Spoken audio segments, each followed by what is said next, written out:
자, 골조공사는 먼저 목조주택 먼저 말씀드릴게요. 그 어떤 건 목조주택이고 어떤 건 콘크리트 주택이고 뭐 어떤 건 뭐 황토방이고 황토주택이고 어떤 거는 뭐 스틸하우스냐.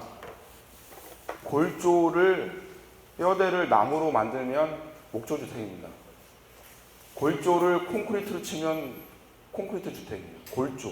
골조가 중요한 거예요.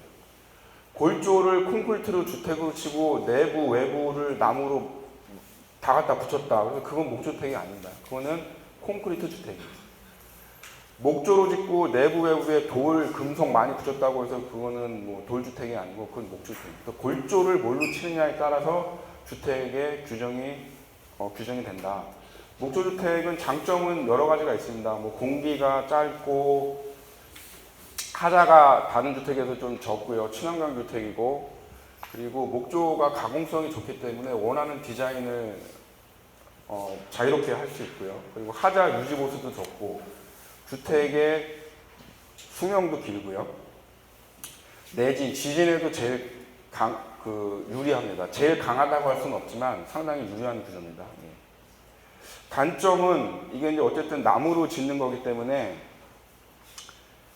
시공을 잘못해서 습기나 결로가 생기면 또는 방수가 한번 터져버리면 조금 상당히 어려운 점에 취할 수가 있어요. 물론 다른 공법들도 방수가 터지면 머리 아프기는 마찬가지인데 특히 목조 같은 경우는 좀 더 심할 수가 있어요. 그래서 애초에 방수가 문제되지 않게끔 특히 방수공사를 완벽하게 해주셔야 된다. 그렇게 생각을 해야 되고요. 토목은 흙하고 싸움이고 건축은 물하고 싸움입니다. 그래서 물은 절대적으로 어떤 공법으로 짓든 간에 물은 하자가 생기지 않을 수 있도록 그렇게 해야 될 것 같습니다. 그리고 목조는 짓고 나면 이제 이 나무가 이제 자리 잡기 위해서 조금 뒤틀리거나 수축 현상이 조금씩 있어요. 이거는 철이라고 해서 수축 현상이 없는 게 아니에요. 우리 철도 레일 보면은 중간중간에 이렇게 간격 떼놨죠. 그 수축 현상 때문에. 목조도 수축 현상이 있어요. 뒤틀리는 현상. 그래서 집을 다 지어놓고 인계 받을 때는 뭐 문도 잘 닫히고 뭐 다 완성되게 돼 있었는데 시간이 지나면은 문이 뭐 빡빡해진다거나 헐거워진다거나 아니면 뭐 몰딩이 틀어진다거나 그런 것들이 있어요. 아니면 화장실에 뭐 타일에 매지가 떨어진다든가 그런 문제가 생길 수 있는데 그거는 하자라고 보기보다는 유지보수라고 생각하시면 돼요. 근데 이 수축 뒤틀림 같은 경우는 이 나무를 수입할 때 뒤에서 말씀드리겠지만 함수율 19% 이하로 맞춰온 거기 때문에 허용 기준 안에서 움직이는 거예요. 그래서 그런 것들은 크게 걱정을 안 하셔도 된다 생각하시면 됩니다. 요 근래에 저희가 부산에서 흰개미가 사례가 발견이 됐어요. 우리나라 흰개미가 문제가 없었는데 우리나라의 그 부산 컨테이너에서 흰개미 사례가 발생이 됐고 실제로 서울 저 한옥천, 북촌이나 이런 데 가면은 한옥에 지금 상당한 흰개미 사례가 지금 많이 발생을 하고 있어요. 그래서 그런 것들은 흰개미나 그런 사례들은 그런 것들을 예방하려면은 시공할 때 그것도 좀 유념을 해서 이제 좀 시공을 하시면 돼요. 그 예방법이 좀 있거든요. 그런 것들 또 참고를 좀 하시면 좋겠다 생각하시면 될 것 같습니다. 철근 콘크리트는 뭐 기존에 저희가 많이 지어서 살았던 집이고요. 지금도 어떻게 보면 수요는 제일 많아요. 철근 콘크리트가. 좀 연배가 있으신 분들은 그분들은 목조 선호도가 거의 없어요. 무조건 콘크리트. 아무리 설득을 해도. 콘크리트는 일단 강도가 좋죠. 강도가 좋고 심리적으로 구조에 안정감이 있고 또 콘크리트 주택을 저희가 왜 많이 지을까요? 저희 나라가. 네, 그렇죠. 저희 유일한 지하자원 중에 석회석이 제일 많습니다. 우리나라에. 시멘트가 싸기 때문에 많이 짓는 거예요. 그럼 미국이나 캐나다나 일본이나 이런 데는 목조를 왜 많이 짓어요? 거기 나무가 많아서 그래요. 발에 채이는 게 나무예요. 캐나다는 나무만 팔아먹어도 600년을 나라를 지탱할 수 있대요. 나무만 팔아먹어도. 그래서 우리나라 주로 요 목조주택 나무 구조재는 주로 캐나다에서 대부분 수입을 합니다. 캐나다에서 수입을 하고 가공을 미국에서 많이 해요. 그래서 원 나무는 캐나다산이 거의 주류를 이루는데 우리나라 1년 전체 나무 쓰는 양이 캐나다의 하루 물량치도 아니죠. 캐나다에서 자체적으로 쓰고 외국에 팔고 하는 그런 거에 하루 물량도 안 된다고 하더라고요. 그 물량으로 따지면. 그래서 콘크리트는 그렇게 쓰고요. 이 콘크리트는 이제 물을 쓰는 습식공법이죠. 근데 목조는 물을 쓰는 게 기초 칠 때 하고 바닥 난방 방통 칠 때 빼고는 거의 없어요. 건식공법이에요. 근데 콘크리트는 물을 쓰죠. 그래서 일정 부분 물을 레드믹스 콘크리트가 그 시멘트와 모래와 자갈을 물을 섞어서 만든 거를 일정 부분 만들고 또 그거를 일정 부분 양생을 시키고 그게 굳으면 또 넘어가고 그러죠. 그래서 공기가 깁니다, 공기가. 그래서 목조주택에 비해서 주택 기준으로 하면 콘크리트 주택은 1.5에서 2배 정도 공기가 더 길어요. 목조가 3개월이다. 그럼 콘크리트 주택은 최하 4개월에서 5개월, 6개월까지 가는 겁니다. 공기가 더 길다. 그렇게 생각하시면 될 거고요. 역시 콘크리트 주택도 방수나 누수에 문제가 생기면 이것도 심각한 그 결과가 나오긴 합니다. 그러나 목조에 비해서는 좀 덜하다. 그렇게 생각하시면 됩니다.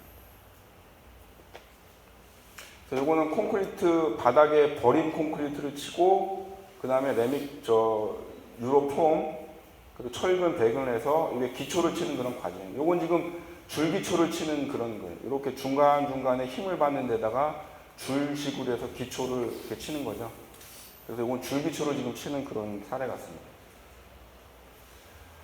철골조는 그 H빔 공사에서 H빔으로 짓는 거는 대규모 공사, 대형 공사, 큰 빌딩을 짓는 거고요.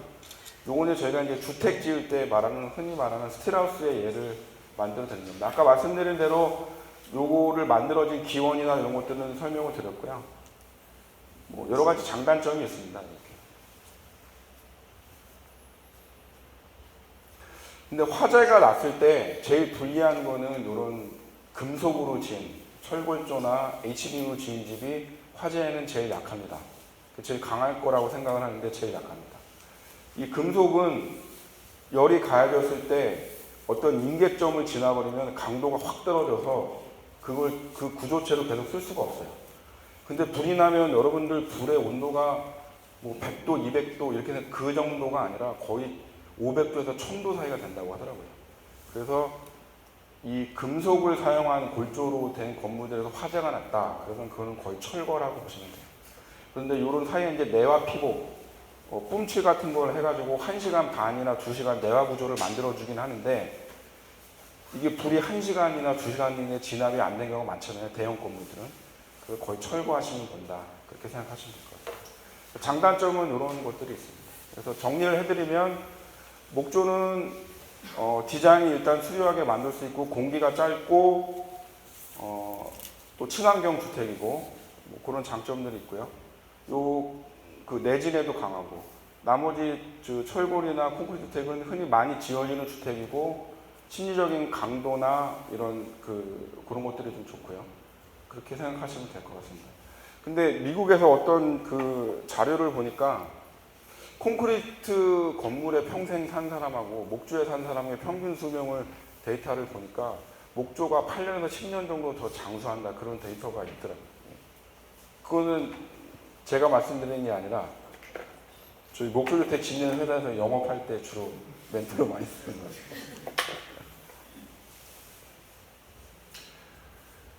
이제 골조를 말씀을 드릴게요. 이제 뼈대를 아까 기초를 다 세웠죠. 골조를 이렇게 세웁니다. 이 매트 방석 기초에다가 이제 골조를 세우는 작업들을 하는 거예요. 근데 이런 나무들은 그냥 일반 구조재고요. 요 바로 밑에 이 콘크리트랑 바로 접하는 거는 방부목이라는 걸 써요. 방부목.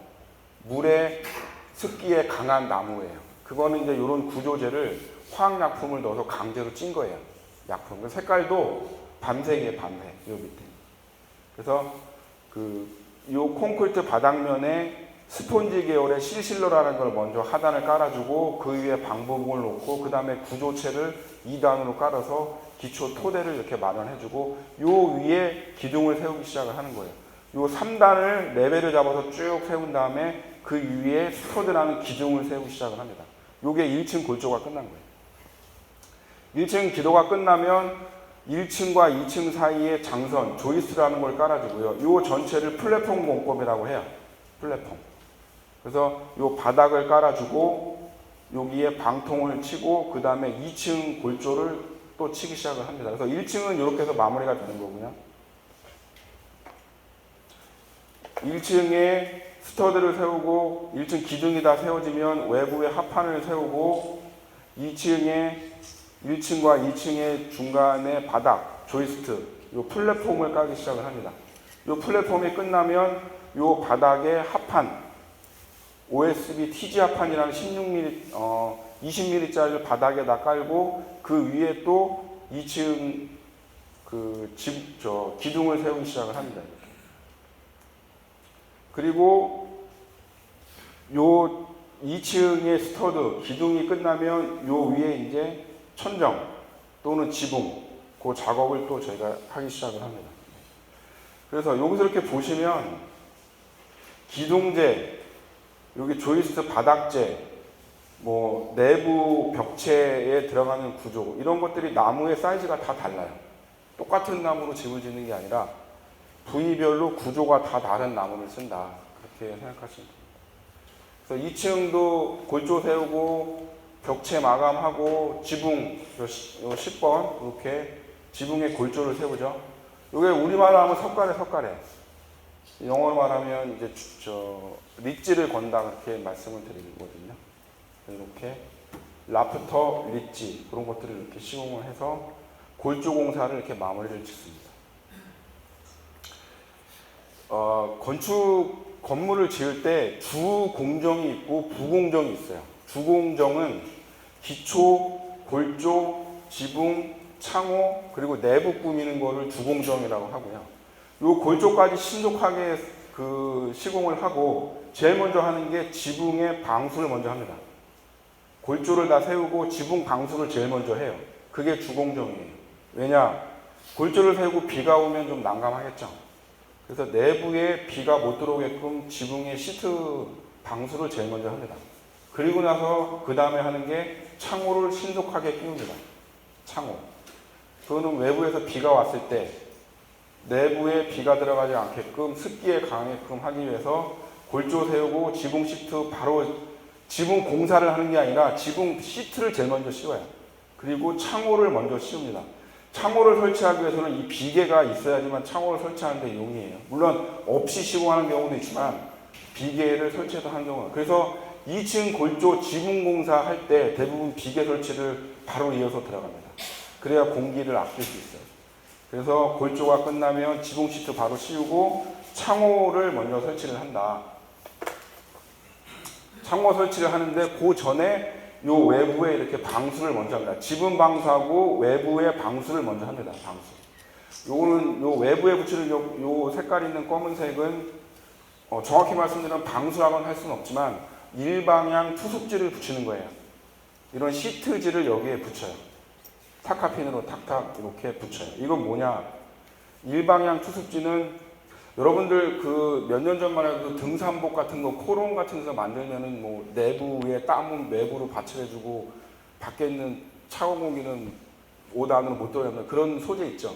그런 거랑 비슷한 거예요. 그래서 겨울에 내부에 보일러를 떼면 내부는 따뜻한데 밖에는 마이너스죠. 그래서 내부에 있는 그러니까 내부에 보일러를 떼고 하게 되면 이제 내부는 따뜻해지고 외부는 마이너스인데 내부에 있는 오염된 공기나 이런 것들은 밖으로 내보내주고 외부에 있는 차가운 공기는 절대로 내부로 못 들어오게끔 하는 특수 소재예요. 이런 것들. 그래서 외부에 일방향 투습지를 먼저 시공을 해줍니다. 그 다음에 이제 창호를 설치하기 시작을 하는 거죠. 자, 이제 이 골조를 치는 이 나무의 사용을 말씀드릴게요. 이 목조주택도 경량 공법과 중목 구조가 있어요. 근데 옛날에는 서양에서도 다 중목으로 지었어요.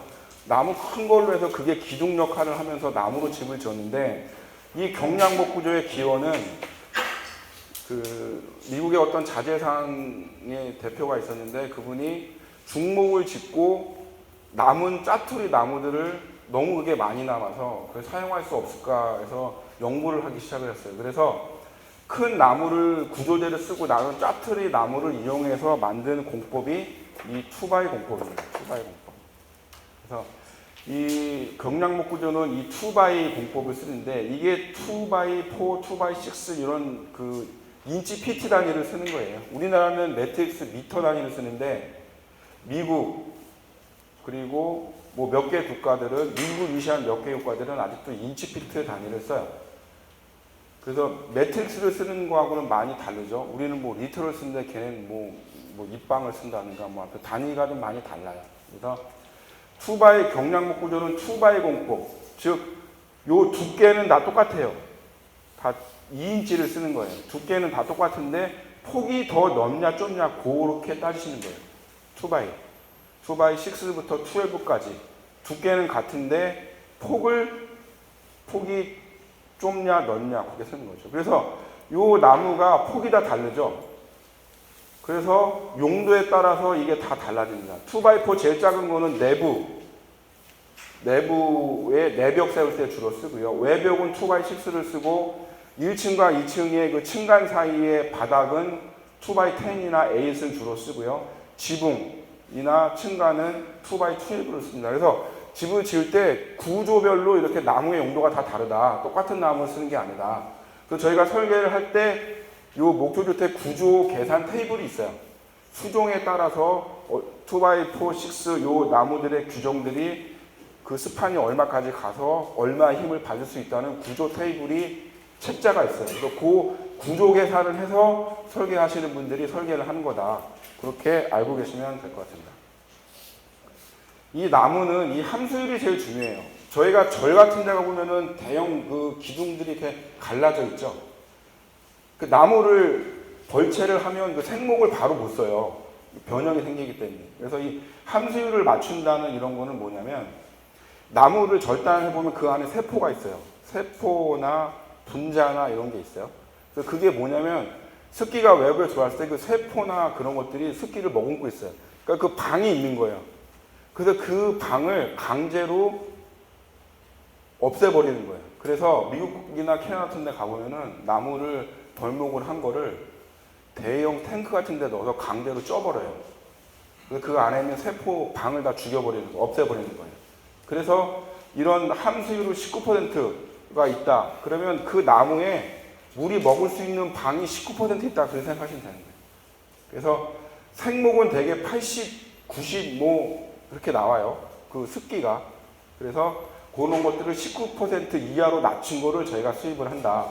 이 나무는 S등급부터 1등급, 2등급, 3등급, 5등급까지 있어요. 나무의 수종은. 우리나라는 캐나다에서 2등급만 수입을 합니다. 2등급. 저희가 목조주택 지을 때 쓰는 나무는 다 2등급이에요. 2등급. 그 위에 1등급이 있고 S등급이 있고 그래요. 근데 우리나라는 3등급에 해당한, 세 번째에 해당하는 2등급을 주로 수요를 해서 씁니다. 그거는 소나무, 삼나무, 전나무. 캐나다에 가면은 많은 나무가 있는데 뭐 여기는 소나무만 있고 여기는 전나무만 있고 그런 게 아니라 혼재되어 있어요. 그래서 여기서부터 여기까지 쭉 한 바퀴 도는데 몇 년이 걸린대요. 쫙 이렇게 잘라서 팔아먹는데. 그래서 여기까지 다 가면 나무 그 벌채를 하고 나무를 계속 심죠. 그러면 한 바퀴 사이클 돌고 와서 또 잘라서 팔고 그렇게 한다고 합니다. 그래서 소나무, 삼나무, 전나무, 또 SPC가 혼재되어 있어요. 그래서 요 2등급의 SPC, 소나무, 전나무, 가분기나무로 요 골조 나무를 친다. 그렇게 생각합니다. 요거보다 더 좋은 수종의 나무들이 있어요.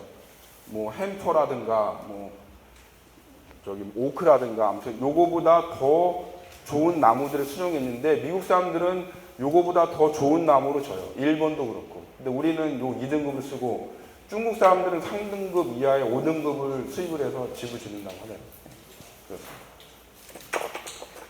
그래서 투바이 공법의 구조재는 이렇게 구성이 되어 있다. 두께는 2인치로 저기 갖고 폭에 따라서 진행을 한다고 이렇게 알고 계시면 될 것 같아요. 자, 함수율은 지금 말씀드린 거예요. 함수율이 아예 없는 거는 뭐 정건제, 기건제 뭐 이렇게 나눠지는데 목조주택은 19% 이하. 가구 같은 거는 함수율이 더 낮죠.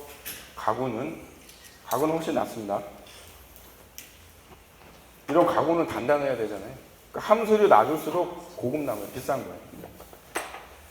시간이 많이 좀 지나서 골조 공법은 뭐 여러 가지 공법들이 있는데 박스형도 있고 이렇게 지붕이 있는 것도 있고 지붕이 이렇게 크게 하나 있는 것도 있고 지붕을 또 이렇게 짧게 나눠서 2개, 3개로 나누는 경우도 있고 그렇습니다. 그래서 서양 사람들은 집을 지을 때 성향이 보면 내부가 더 중요해요. 그 사람들은 겉에서 보면 되게 허름한데 내부는 정말 잘 꾸미는데 우리나라 반대예요. 우리나라는 겉에 외장재, 지붕재, 창호재 이런 걸 더 중요시하고 그러니까 투자를 외부에도 많이 하시고 내부는 좀 일반적으로 하시는 경우가 많은데 외국은 막 외국의 유명한 정치인이나 뭐 영화배우 막 대저택들 보면 저희들이 볼 때는 외부는 저 정도가 저렇게 고급주택인가 보는데 내부 사진 보면 으리으리하게 만들어 놨습니다. 그래서 성향이 좀 다르다 이렇게 말씀드리면 될 것 같고요. 네, 골조는 이렇게 여러 가지 방법의 지붕의 형태에 따라서 이렇게 많이 지을 수 있습니다. 그래서 저희가 상담을 드릴 때 이렇게 지붕형의 저기 클래식형 또는 지붕이 이렇게 박스로 되어 있는 뭐 모던형 이렇게 여러 가지 사례에 의해서 저희가 말씀을 드려서 말씀을 드리고요. 이런 것들은 이제 거실을 1.5층을 오픈하느냐, 오픈을 안 하느냐, 1.5층을 오픈하느냐, 지붕까지 다 오픈을 하느냐 그런 것들을 저희가 설계할 때 다 여쭤보고 진행을 하십니다. 근데 거실 보면 이렇게 높게 뚫은 데 있죠? 그런 거 맞습니다.